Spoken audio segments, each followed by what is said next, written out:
সন্তানটাকে আপনি আগুনের ভিতরে নিক্ষেপ করবেন, এটা দুনিয়ার কোন মা সহ্য করতে পারবে না, এটা কোন দুনিয়ার মা এটা মেনে নিবে না। আলকামার মা ডাক দিয়ে বলে, ইয়া রাসূলুল্লাহ, আমার সামনে আমি দেব না, আমার সন্তানটাকে আগুনের ভিতরে নিক্ষেপ করার জন্য। আল্লাহ রাসূল সাল্লাল্লাহু আলাইহি ওয়াসাল্লাম বলেন, ওরে আলকামার মা,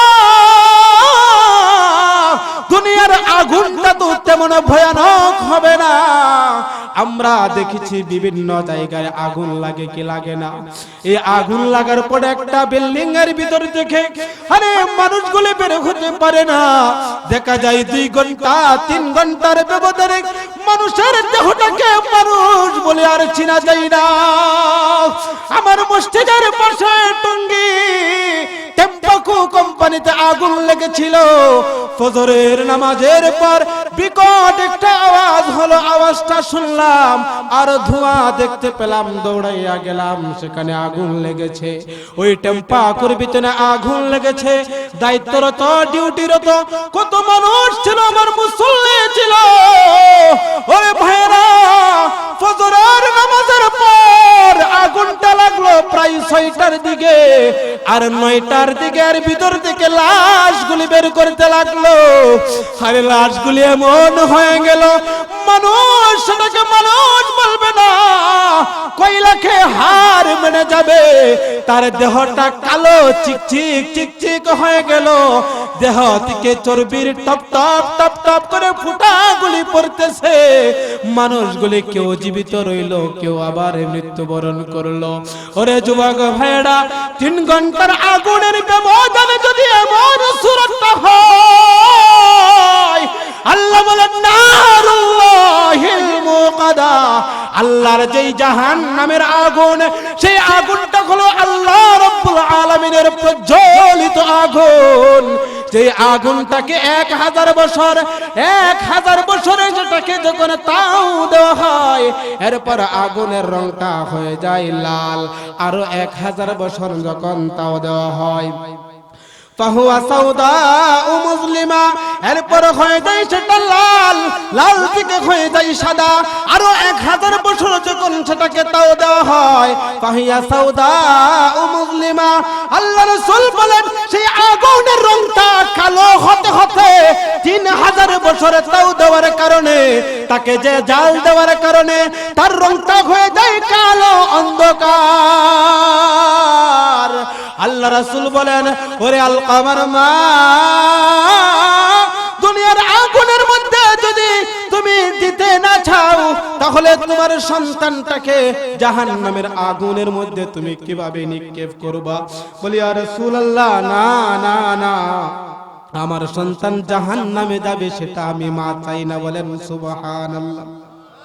আমার ভাইরা, মা বললেন, রাসূল বললেন, যদি তোমার সন্তানটাকে বাঁচাইতে চাও, তাহলে তোমার সন্তানটাকে তুমি এই মুহূর্তে ক্ষমা করে দাও। তুমি যদি ক্ষমা না করো, তাহলে তোমার সন্তানের জবান দ্বারা কালেমা বের হবে না। যেই মাত্র মা বললেন, ও আল্লাহ রাসূল, আমি আল্লাহকে সাক্ষী রাখলাম, আল্লাহর পয়গম্বর রাসূল আপনাকে আমি সাক্ষী রাখলাম, সাহাবায়ে কেরাম এখানে আছেন, বেলাল উপস্থিত ছিল, বলে আমি সবাইকে সাক্ষী রাখে বললাম যে আমি আমার সন্তানটাকে maaf করে দিলাম। এই কথা বলার সাথে সাথে আল্লাহ রাসূল বেলালকে পাঠিয়ে দিলেন, ওরে বেলাল যাও, এবার আলকামার কাছে যাও। বেলাল রাদিয়াল্লাহু তাআলা আনহু দৌড়াইয়া গেলেন আলকামার কাছে, যাইয়া দেখে আলকামা কালিমা পড়তেছে, লা ইলাহা ইল্লাল্লাহ মুহাম্মাদুর রাসূলুল্লাহ। মা ক্ষমা করে দিয়েছে, তার জবান দ্বারা সাথে সাথে কালিমা বের হয়ে গেছে। বুক না করবে ততক্ষণ পর্যন্ত আল্লাহ তাআলা ওই সন্তানের মওত দিবে না। এটা হলো এমন একটা বিষয়, হকুল্লাহ আর একটা হলো হকুল ইবাদ। এর মধ্যে মা বাবার যে হক, এটা দুনিয়াতেও ভোগ করতে হয়, মৃত্যুর পরেও এর জন্য ভোগ করতে হয়। এই জন্য আল্লাহ বলেন, ওরে সন্তান, তোমরা তোমাদের পিতামাতার সাথে কখনো উফ শব্দটা যেন তোমার পিতামাতা না করে, এর থেকে তোমরা বেঁচে থাকবা। এবং তোমরাও যেন তোমাদের পিতামাতার সামনে উফ শব্দটা যেন তোমরা না বলো, এই জন্য তোমরাও সতর্ক থাকবা। 2 নম্বরে জিনিসটা আল্লাহ রাব্বুল আলামিন বলেন, ফালা তাকুল লাহুমা উফফিন ওয়ালা তানহারুহুমা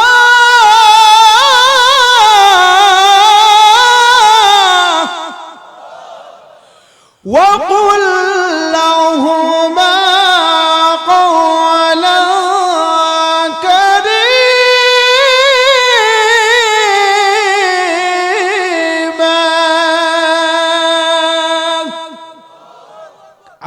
বলেন কার কালাম?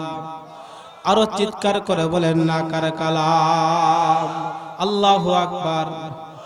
আরেকটু চিৎকার করে বলেন আল্লাহু আকবার। আরেকটু চিৎকার করে বলেন আল্লাহু আকবার। এই আল্লাহু আকবারের ধ্বনির দ্বারা শয়তান দুর্বৃত্ত হয়ে যাবে, মনটা ফ্রেশ হয়ে যাবে, মুসলমানদের বিজয় আসবে। এই আল্লাহু আকবারের ধ্বনির বিনিময়ে কথা বলেন ঠিক কিনা? আরো চিৎকার করে বলেন কথা ঠিক কিনা? নারে তাকবীর, নারায়ে তাকবীর, নারায়ে তাকবীর। তুল তাকবীর ধ্বনি ধড়ায় আর একবার, তুল তাকবীর ধ্বনি ধড়ায় আর একবার। বীর মুসলমান ধরো আল কোরআন, ফিরায়ে আনো সেই হারানো সম্মান। নারায়ে তাকবীর, নারায়ে তাকবীর। বীর মুসলমান ধরো আল কোরআন, ফিরায়ে আনো সেই হারানো সম্মান। বীর মুসলমান ধরো আল কোরআন, ফিরায়ে আনো সেই হারানো সম্মান। নারায়ে তাকবীর, নারায়ে তাকবীর। যে আওয়াজ বলে ওরে মুসলমান,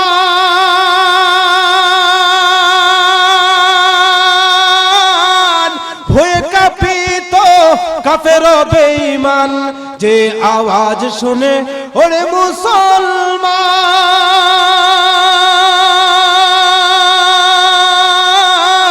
ভয়ে কাঁপিত কাফের বেঈমান। দৌড়ে সেই হুঙ্কার বাংলায় আবার, দৌড়ে সেই হুঙ্কার বাংলায় আবার। পাপ দুনিয়া ভেঙ্গে করর সারখার। বীর মুসলমান ধরো আল কোরআন, ফিরায়ে আনো সেই হারানো সম্মান। নারায়ে তাকবীর, নারায়ে তাকবীর। তুল তাকবীর ধ্বনি ধড়ায় আর একবার, তুল তাকবীর ধ্বনি ধড়ায় আর একবার। বীর মুসলমান ধরো আল কোরআন, ফিরায়ে আনো সেই হারানো সম্মান। আওয়াজ দিয়ে বলেন কথা ঠিক কিনা? আমি যে কথা বলতেছি সেই কালাম থেকে কথাগুলি বলতেছি ভাইয়ারা, আউট কোনো কথা নয়। মানবেন তো জান্নাত, মানবেন না তো জাহান্নাম, সেটা ফয়সালা হলো আল্লাহ। আল্লাহ 2 নম্বরের ফালা তাকুল লাহুমা উফফিন ওয়ালা তানহারহুমা। 1 নম্বর হলো তোমরা তোমাদের পিতামাতার সামনে উফ শব্দটা বলবা না। 2 নম্বর বলেন ফালা তাকুল লাহুমা উফফিন ওয়ালা তানহারহুমা। ওরে সন্তান, তোমরা তোমাদের পিতামাতার সামনে, তোমরা তোমাদের পিতামাতার সাথে ধমক দিয়ে কথা বলবা না। গালি দিবেন তো পরের কথা, মারবেন তো পরের কথা, ধমক দিয়ে আপনার পিতামাতার সাথে কথা বলা যাবে না। ধমক দিবেন। এখন তো যুবক ভাইরা রাগ উঠলেই টাকা না দিলে, মোবাইল কিনে না দিলে, বাইক কিনে না দিলে মা বাবাকে কত ধরনের নির্যাতন। ওরে আমাদের বাংলাদেশে এমন ঘটনা, মা বাবা জমি লেখা দেয় না, এই জন্য রাত্রিবেলা মাকে জবাই করে দিয়েছে। কথা ঠিক কিনা? বাবাকে জবাই করে দিয়েছে। আল্লাহ বলেন তোমরা তাদেরকে ধমক দিয়ে কথা বলবা না, তাদের সাথে শালীনতার সাথে কথা বলবা, তোমরা মাধুর্যতার সাথে কথা বলবা, সুন্দর সাবলীল ভাষায় কথা বলবা। সুন্দর সাবলীল ভাষায় কথা বললে তোমাদের কি লাভ হবে? ওয়াইসুল কারনির ঘটনা আপনারা শুনতে শুনতে কান আপনাদের তপ্তব্দা হয়ে গেল। আমার ভাইরা, আল্লাহ রাসূলের সাহাবী হবে, রাসূলের দরবারে আসবে, কিন্তু কারনুল এলাকা থেকে আসবে। রাসূলের দরবারে চিঠি লিখেছে, ইয়া রাসূলুল্লাহ, ইয়া হাবিবাল্লাহ, আমি যে আপনার দরবারে আসতে চাই, আমি আপনার চেহারাটা দেখতে চাই, আমি আপনার সাহাবীর যে পদ মর্যাদা অর্জন করতে চাই, কিন্তু ইয়া রাসূলুল্লাহ সমস্যা হলো একটা, আমার ঘরের ভিতরে আমার মা আছে, অসুস্থ মা। ও আল্লাহর রাসূল, আমি এখন কি করব? রাসূল সাল্লাল্লাহু আলাইহি ওয়াসাল্লাম উত্তর দিয়ে দিলেন, ওরে ওয়াইসুল কারনি, আমার সাহাবী তোমার হতে হবে না, আমার চেহারা তোমার দেখতে হবে না, এর চাইতে বেশি সম্মান তুমি আল্লাহর দরবারে অর্জন করতে পারবা তুমি যদি তোমার পিতা, তোমার মাকে যদি খেদমত করো, তোমার অসুস্থ মাটাকে যদি তুমি খেদমত করতে পারো, তোমার মা যদি তোমার উপর সন্তুষ্ট হয়ে যায়, আমি সাহাবী, আমার সাহাবী হলে তোমার যে মর্যাদা আল্লাহর দরবারে পাইতা, এর চাইতে আরো উঁচু মর্যাদা আল্লাহ তাআলা তোমাকে দান করবে। আরেকটু আস্তে বলেন না সুবহানাল্লাহ। আমার ভাইরা, এটা শুধু এটাই নয়, হাদিসের মধ্যে আল্লাহ রাসূল বলেন, হযরত ওমরকে ওসিয়ত করে যান, ওরে ওমর, তুমি আমার ইন্তেকালের পর ওয়াইসুল কারনি, ওয়াইসুল নামের একজন লোক কারনুন এলাকা থেকে মদিনায় আসবে, আয়েশা সে আমাকে তালাশ করবে। ওরে ওমর, তার চেহারাটা এমন হবে, তার গায়ের জামাটা এমন হবে, আল্লাহ রাসূল নিদর্শনগুলি বইলা গেল, আরো বইলা গেল। ও ওমর, লোকটা আসতে পারলো না তার মায়ের খেদমত করার জন্য, আমি রাসূল বললাম তার মায়ের খেদমত করার জন্য। ও ওমর, সে যখন মদিনায় আসবে, সে যখন আসবে, তখন তুমি তার কাছে দোয়া নিবা, তুমি তার মাধ্যমে আল্লাহর দরবারে তোমার জন্য দোয়া করাইবা। এই ওয়াইসুল কারনি যদি আল্লাহর কাছে দোয়া করে, আল্লাহ ওয়াইসুল কারনির দোয়াকে আর ফিরাইয়া দেয় না। এই গুণ কেন অর্জন হয়েছে? এই গুণ অর্জন হয়েছে মায়ের খেদমতের কারণে। ও যুবক ভাইরা, এই গুণ অর্জন হয়েছে মায়ের খেদমতের কারণে। এই জন্য যখন ওয়াইসুল কারনি আসলেন, উমর তার চেহারা দেখে জিজ্ঞাসা করলেন যে আপনার নামটা কি? বললেন ওয়াইসুল, কারনুন এলাকা থেকে আসলেন। রাসূল বলেন আপনি, উমর বলেন আপনি আমার জন্য একটু দোয়া করেন আল্লাহর দরবারে। ওয়াইসুল কারনি বলে, ও উমর, আপনি এই কি কথা বলছেন? আপনি আল্লাহ রাসূলের একজন সাহাবী, আপনি আবার দ্বিতীয় খলিফা, আমিরুল মুমিনিন, খলিফাতুল মুসলিমিন, আপনার নাম তো রাসূল। নামটা ধরে ধরে 10 জন সাহাবীর নাম ধরে ধরে বলেছিলেন।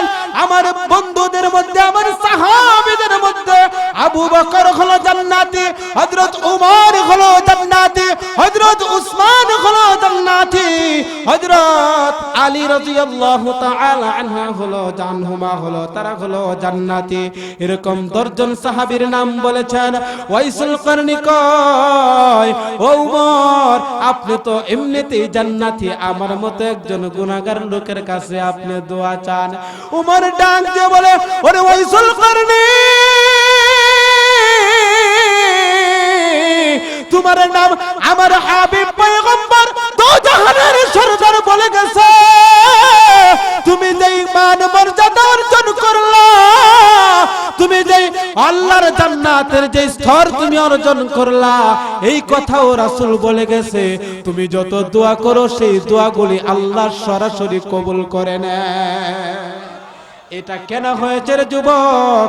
ফালা তাকুল্লাহুমা উফফি ওয়ালা তানহারহুমা ওয়া কুল্লাহুমা কাওলান কারীমা। মা বাবার সাথে খারাপ ব্যবহার করতে পারবেন না, মা বাবার সাথে ধমক দিয়ে কথা বলবেন না, মা বাবার সামনে উফ শব্দটাও করবেন না। এমন ভাইরা এখানে আছে, একটু হাতটা উত্তোলন করে এই রাতের গভীর বেলায় কারা কারা মা বাবার সাথে সৎ ব্যবহার করবো আজকের থেকে? আল্লাহ তুমি তাদের হাতগুলিকে কবুল করে নাও। সবাই বলে আমিন। হাতটা একটু লাড়া দেন। আল্লাহ তুমি আল্লাহ তুমি সকলের হাতগুলি কবুল করে নাও। আল্লাহ মা বাবার যত ধরনের অনীহা ভাব আমাদের প্রতি আছে, মা বাবার বয়স হয়ে গেছে, উল্টা পাল্টা কথা বলে, এইগুলি ধৈর্য ধারণ করার তৌফিক দাও। আরেকটু আওয়াজ দিয়ে বলেন আল্লাহুম্মা আমিন। আল্লাহ তুমি সকলকে কবুল করে নাও, বলেন আমিন। ফালা তাকুল লাহুমা উফফিন ওয়ালা তানহারহুমা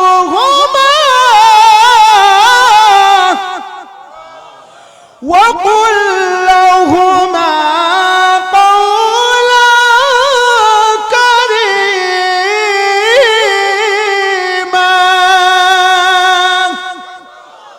একটু আওয়াজ দিয়ে বলেন আল্লাহু আকবার।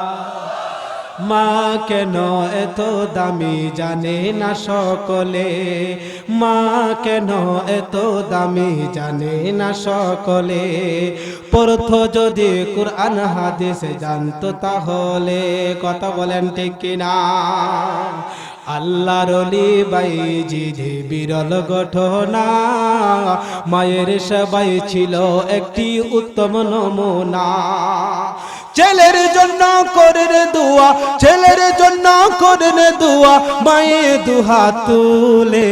মা কেন এত দামি জানে না সকলে, মা কেন এত দামি জানে না সকলে।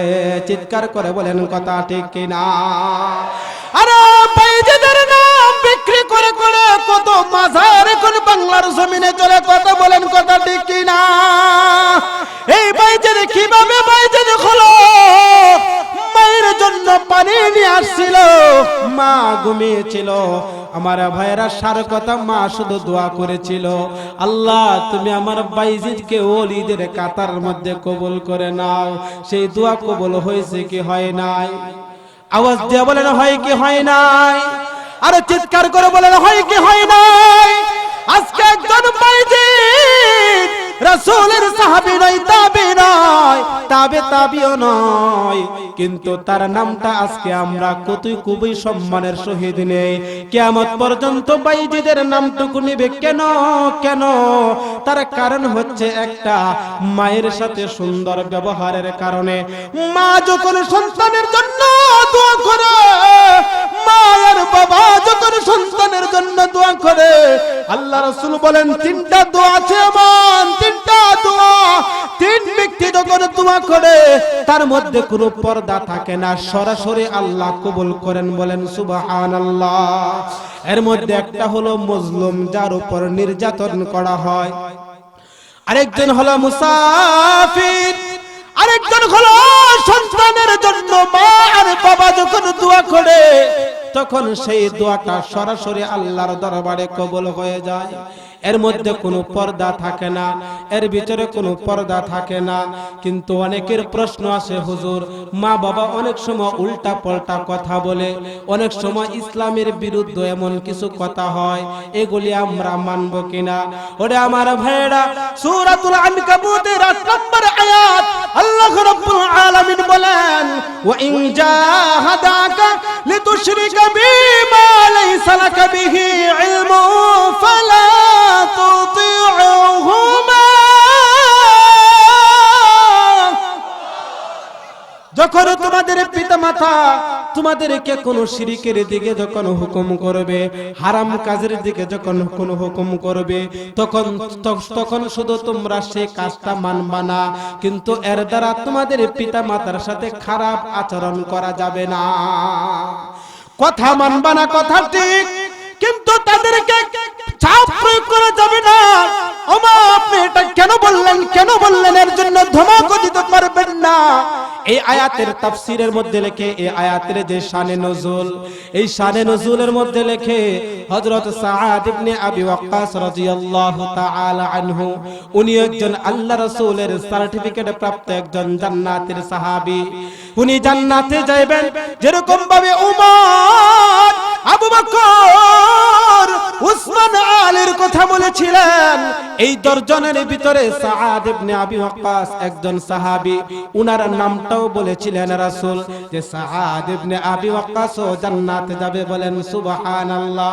কিন্তু সাআদ ইবনে আবি ওয়াক্কাস, তার মা, সেও ছিল বিধর্মী অগ্নি পূজক, সেও ছিল মুশরিক, কিন্তু সাআদ ইবনে আবি ওয়াক্কাস ইসলাম ধর্ম গ্রহণ করলেন। এই খবরটা যখন মায়ের কাছে গেল, সাআদ ইবনে আবি ওয়াক্কাস মায়ের খুব ভক্ত ছিল। সাআদ ইবনে আবি ওয়াক্কাস মা যখন এই কথাটা শুনলেন, তার সন্তান ইসলাম ধর্ম গ্রহণ করেছে, মা তার অন্তরের ভিতরে কষ্ট লাগলো। সে কষ্টের তার নাই, সাআদকে ডাক দিয়ে বলে, ওরে সাআদ, তুমি তো তোমার মায়ের ভক্ত। তখনকার যুগে তারাও কুরআন পড়তো, মা কুরআনের আয়াত শিখাইয়া শিখাইয়া বলে যে তোমাদের ইসলাম ধর্মের ভিতরেও আছে ওয়াসাইনাল ইনসানা বিওয়ালিদাইনি ইহসানা, যে সন্তান পিতামাতা যা বলবে তাই মানার জন্য। এই কথাটা বলার সাথে সাথে আল্লাহ রাব্বুল আলামিন এই আয়াতটা নাজিল করে দিলেন, ওয়া ইন জাহাদাকা লিতুশরিকা বিমা লাইসা লাকা বিহি ইলমু ফালা তুতি'হুমা।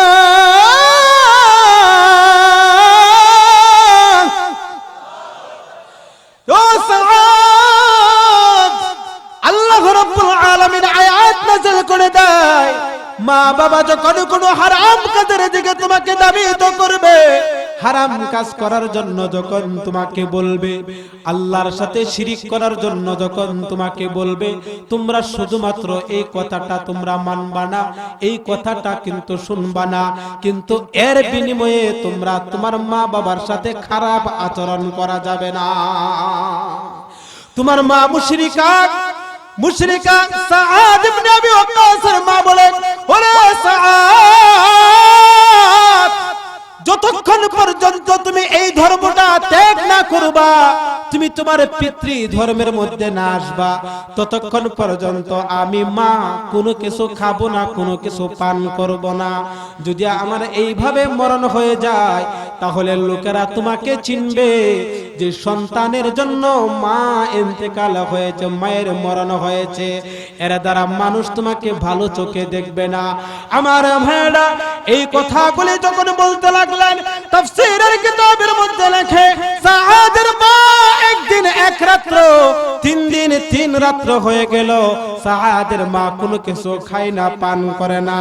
এরপর আল্লাহ তাআলা যখন আয়াতটা নাজিল করে দেয়, সাআদ ইবনে আবি ওয়াক্কাস রাদিয়াল্লাহু তাআলা আনহু মায়ের সামনে চলে যায়, তার রূহ যদি আমার চোখের সামনে বের হয়ে যায়, এরপরও আমি যে ধর্মটা গ্রহণ করেছি, এই ধর্ম আমি ত্যাগ করতে পারবো না।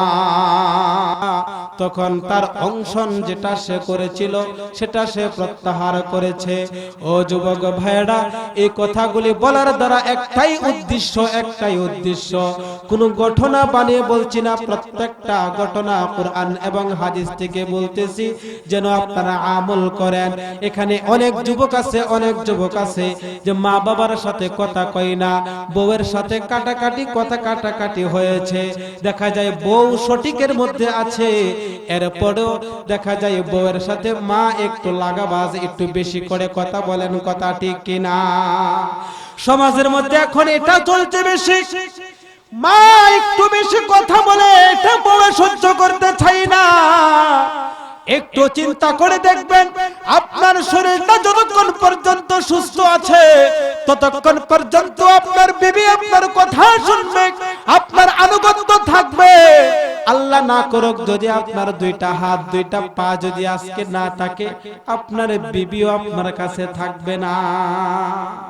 তার ভবিষ্যতের চিন্তা করে আপনাকে রাইখা চলে যাবে। কিন্তু মা দুঃখিনী,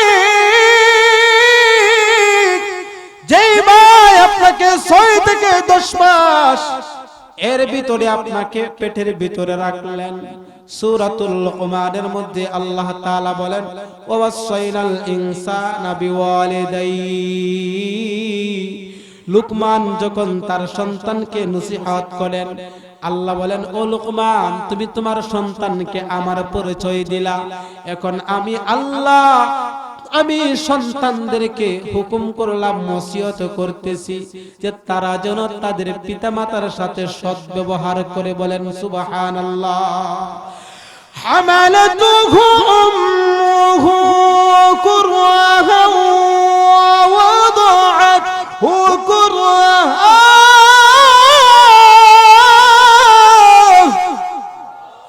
ওয়া হামলুহু ফিসালুহু 30 শাহরা।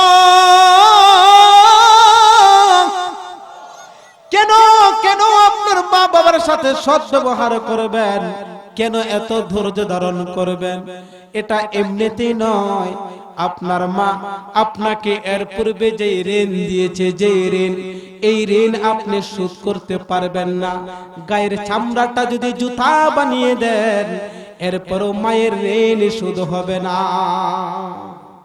তার কারণটা হলো একটা, যখন আপনার মায়ের পেটের ভিতরে আপনি ছিলেন, 2 মাস 3 মাস 4 মাস পর্যন্ত আপনি পেটের ভিতরে কারণে উফ শব্দটা না বলে, 2 নাম্বার হলো কোনো কথা যেন আমরা ধমক দিয়ে কথা না বলি তাদের সাথে, যে কোনো কথা বলবো নরমের সাথে।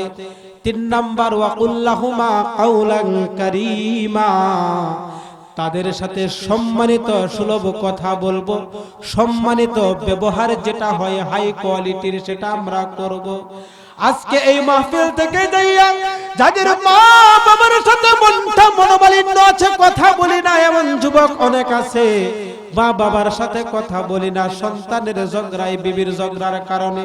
ওরে যুবক, একটা কথা মাথার ভিতরে সদা সর্বদা রাখবা, তোমার মা যতদিন আছে ততদিন তোমাকে রাত 2টা 3টা নয়, যত বছর চইলা যাক, তুমি যত জায়গার ভিতরে যাইবা একমাত্র খবর নেবে তোমার মা তোমাকে রাস্তার ভিতরে রাইকা ঘুমাইবে না।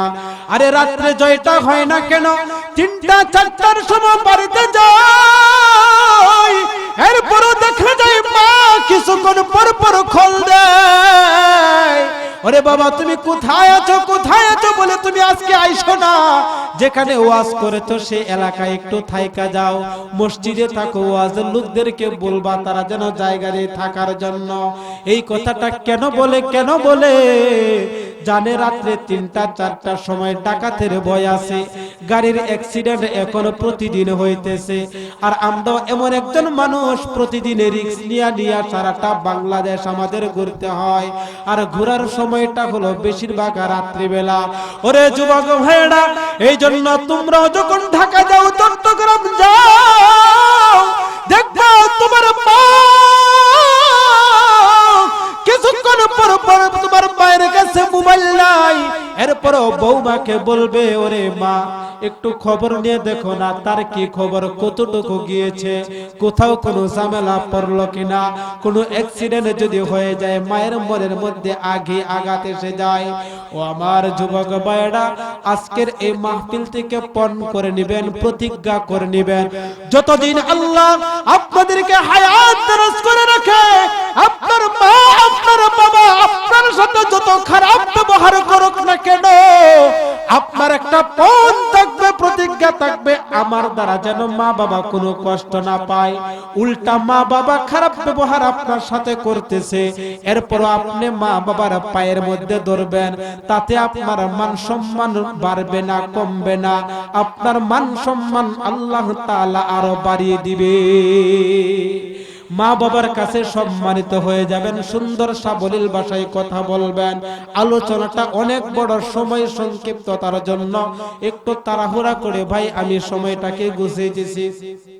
সর্বশেষ 4 নম্বর যেই আয়াতের মধ্যে আল্লাহ বলেন, واخفض لهما جناح الذل من الرحمة وقل رب ارحمهما كما ربياني صغيرا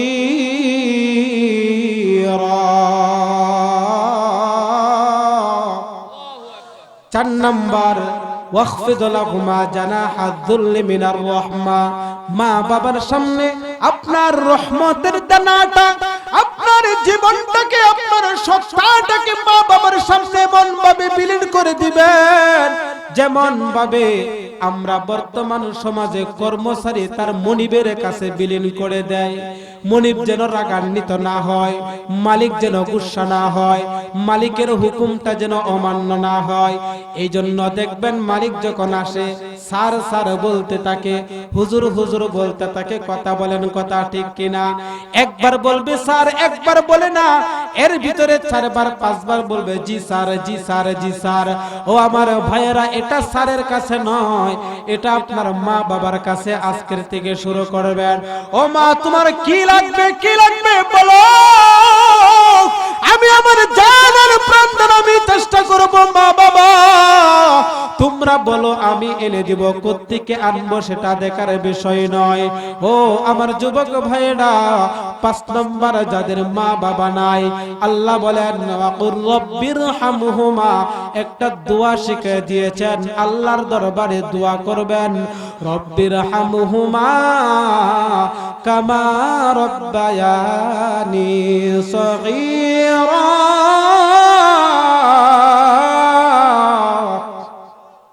সদা সর্বদা আল্লাহ আমাদেরকে যেরকম ভাবে লালন পালন করেছিল, রহমতের ডানার দ্বারা তুমিও তাদেরকে লালন পালন করো কবরের জগতে, হাসরের ময়দানে।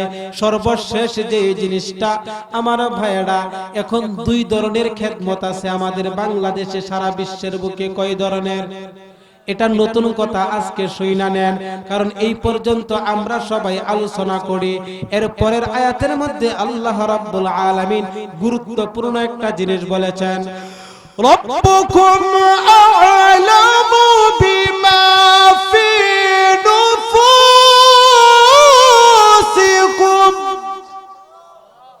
আল্লাহ রাব্বুল আলামিন সর্বশেষ একটা কথা বলেন, রব্বুকুম আ'লামু, তোমাদের রব জানেন, আ'লামু বিমা ফি নুফুসিকুম, তোমাদের অন্তরে কি আছে। এই যে কথাগুলি বলার পর আল্লাহ বললেন তোমাদের অন্তরে কি আছে। আমাদের সমাজে 2 ধরনের মা বাবার খেদমতদারি আছে, একটা হলো শিক্ষিত শয়তান, আর একটা হলো মূর্খ। বলবেন হুজুর, শিক্ষিত আবার শয়তান হয় কিভাবে? শিক্ষিত শয়তান হলো এটা, যেই সন্তানটা মা বাবা সংসারের বড় ছেলে কাজকর্ম করে তাকে লেখাপড়া করিয়েছিল, সে লেখাপড়া করেছে, এখন সরকারি চাকরি করে অথবা কোম্পানিতে ভালো একটা চাকরি করে, তার বেতন আছে, খুব সুন্দরভাবে সে এখন চলতেছে। কিন্তু ওই শিক্ষিত শয়তানটা বলে কি, যে আমি শুধু একা আমার মা বাবাকে দেখবো কেন, আমরা ভাই আছি 5 জন, আমরা 5 জনকেই দেখবো। তার কারণ হলো মা বাবা তো আমাকে একটু জায়গা বেশি দেবে না। কথা বলেন, এই কথা আছে না নাই? সংসারে আছে না নাই? ওরে শিক্ষিত শয়তান, তোমার মাথার ভিতরে এই কথাটা ঢুকানোর দরকার ছিল। আমার সংসারের বড় ভাই আমার বাবার সাথে কাজ করেছে, সে পড়তে পারে নাই, আমার বড় ভাইটাও আমাকে চেষ্টা করেছে লেখাপড়া করানোর জন্য। আমি একটা মানুষের মতো মানুষ হব, আমি একটা সরকারি চাকরি নেব, এটার দ্বারা কি হবে? তখন তাদের স্বপ্ন ছিল যে আমারই তো ভাই, বাবা চেষ্টা করেছিল আমারই সন্তান, মা দোয়া করেছিল আমারই সন্তান টাকা কামাই করলে আমরাই খাবো। কিন্তু এটা কল্পনা করে না আমার সন্তান যে বড় হইয়া বিবাহ কইরা তারপর খান পরা বালিশ পরা বউয়ের কথা মতো চলবে, এটা তারা কল্পনাও করে না। কথা বলেন ঠিক কিনা? রব্বুকুম আ'লামু বিমা ফি নুফুসিকুম।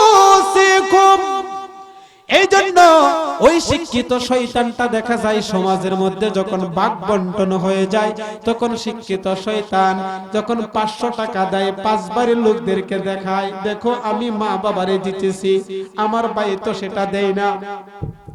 আমার ভাইয়েরা, এই কাজটুকু না করা, আল্লাহ যাদেরকে এরকম বানিয়েছেন, এটা আপনার মা বাবা এবং বড় সংসারের বড় সন্তানের অবদানের কারণে আপনি লেখাপড়া করতে পারছেন।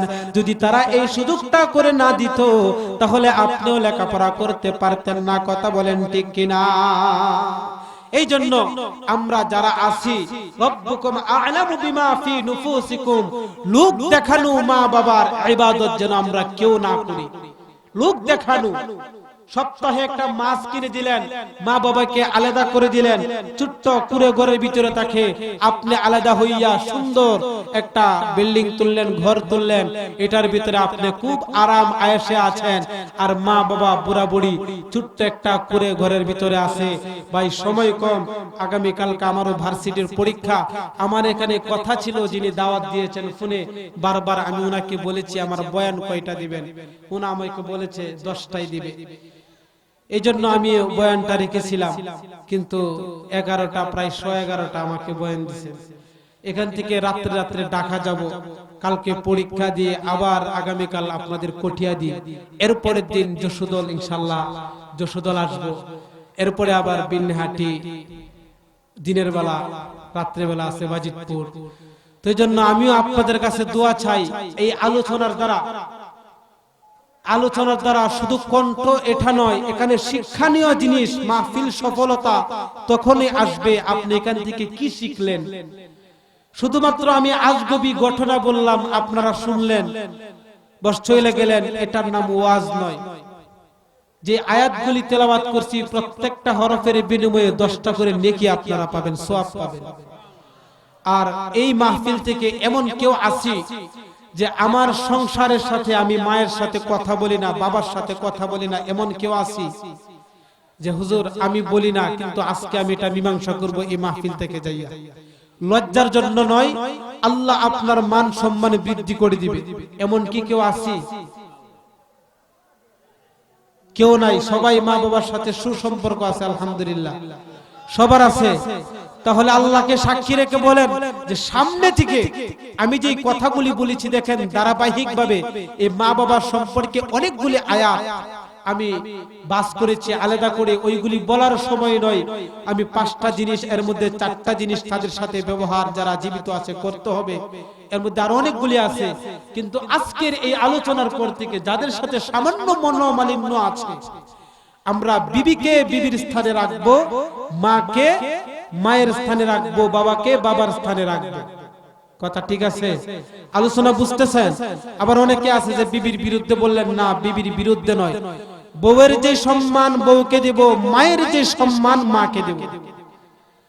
মা হারালে মা পাবে না, বউ হারালে বউ পাওয়া যাবে প্রতি ঘরে। কথা কই না? প্রতি ঘরে ঘরে একটা না 10টা বিয়ে করতে পারবেন, কিন্তু যার মা নাই, একবার চিন্তা করে দেখেন তো, আপনার এই গর্ভে ধারণ করা যে মা ছিল, এই মায়ের মতো কোনো মা নিয়ে আপনি পান? আপনার শাশুড়ি মা তো যতক্ষণ তার মেয়ে আছে ততক্ষণ আপনার জন্য সে জান প্রাণ। আপনি আজকে তার সাথে ঝগড়া হলো, কালকে আপনার বিরুদ্ধে মামলা করে ফাঁসির কাজটা আপনাকে ঝোলানোর চেষ্টা করবে। কথা কই না?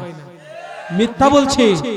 আগামীকাল আপনি যাবেন আপনাদের কিশোরগঞ্জ কোর্টের ভিতরে, অধিকাংশ মামলা পাবেন স্বামী স্ত্রীর ঝগড়া এবং সারাসারি তালাকের মামলা। এই যেই বউ আপনার তো আপন ছিল 5 বছর 10 বছর, গত বছর একটা মামলা, একটা আমার রোগী আসলো আয়সা, এই বর্ণনাটা দিল, 30 বছর সংসার করলো, 3টা সন্তানের মা বাবা, 30 বছর সংসার করার পরে স্বামীর সাথে ঝগড়া করে আলাদা হয়ে গেল, একদম সারাসারি আরেকজন স্বামীর সাথে চলে গেছে। এখন বুঝেন যে 30 বছর সংসার করার পর যদি এমনটা হয়, তাহলে আর কি না হতে পারে। এই জন্য যাকে যে পরিমাণ যেখানে সম্মান দেওয়ার প্রয়োজন, সেই সম্মানটুকু আমরা ইনশাআল্লাহ দিব। ইনশাআল্লাহ সবাই রাজি আছি? সবাই রাজি আছে তো ইনশাআল্লাহ? আল্লাহ তাআলা যদি এই কথাগুলি আমল করেন, তাহলে মাহফিলের সফলতা আসবে। আল্লাহ তাআলা আমাদের সবাইকে আমল করার তৌফিক দান করুন। ربنا ظلمنا أنفسنا وإن لم تغفر لنا وترحمنا لنكونن من الخاسرين ربنا ظلمنا أنفسنا وإن لم تغفر لنا وترحمنا لنكونن من الخاسرين আল্লাহ আমি গুনাহগার, তোমার নাম গফফার। আল্লাহ দাড়ি পাকনেওয়ালা মুরব্বিদেরকে নিয়ে, যুবক ভাইদেরকে নিয়ে, পর্দার আড়ালের মা বাবা, আলেম ওলামাদেরকে নিয়ে, নাবালেগ বাচ্চাদেরকে নিয়ে আমি গুনাহগার হাতগুলি উত্তোলন করেছি। আল্লাহ আমার গুনার দিকে না তাকাইয়া যারা হাত কানা পছন্দ হয়, আল্লাহ তুমি তার উসিলা করিয়া আমাদের জীবনের সমস্ত গুনাহগুলি মাফ করিয়া দাও। আল্লাহ জানা অজানা কত বুড়ো করেছি, আল্লাহ গুনার দিকে যদি তাকাই, আল্লাহ জাহান্নাম ছাড়া কোনো জায়গা নাই। নেকের দিকে যদি তাকাই, আল্লাহ জান্নাতের আশা করতে পারি না। আল্লাহ কত গুনাহ করেছি,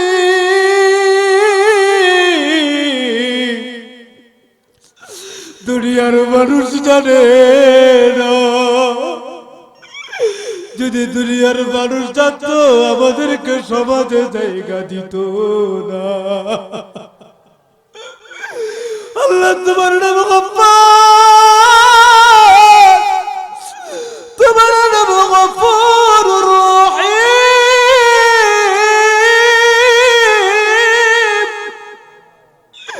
আল্লাহ গফফার নামের উসিলা করিয়া আমাদেরকে মাফ করিয়া দাও। আল্লাহ তুমি যদি মাফ না করো আমরা কার কাছে যাইব? আমাদের তো আর কোনো মাবুদ নাই, আমাদের তো আর কোনো আল্লাহ নাই, আমাদের তো আর কোনো রব নাই, আমাদের আর কোনো লালন পালনকারী নাই। আদর কো রিয়া মানুষ আল্লাহ বানাইয়া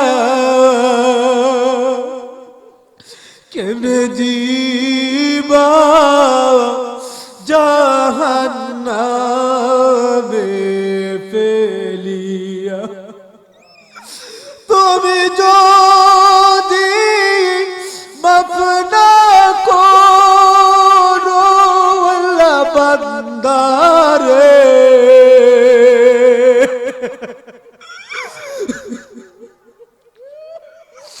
বলো তুমি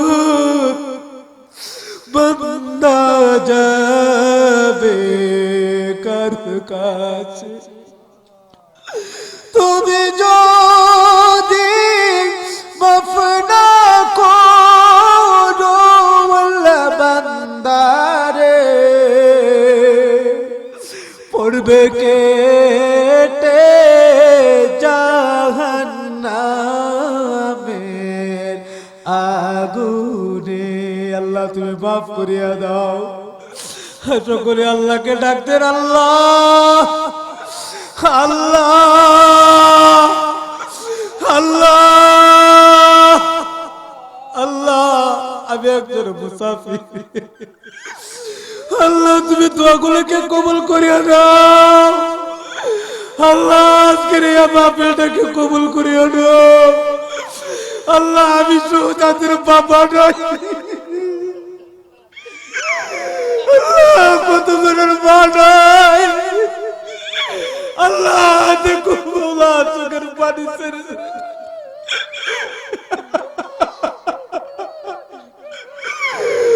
আল্লাহ কত কষ্ট করেছে মা বাবা, নিজে না খাই আমাদেরকে খাওয়াইলো, নিজে পরিধান না করে আমাদেরকে পড়াইলো।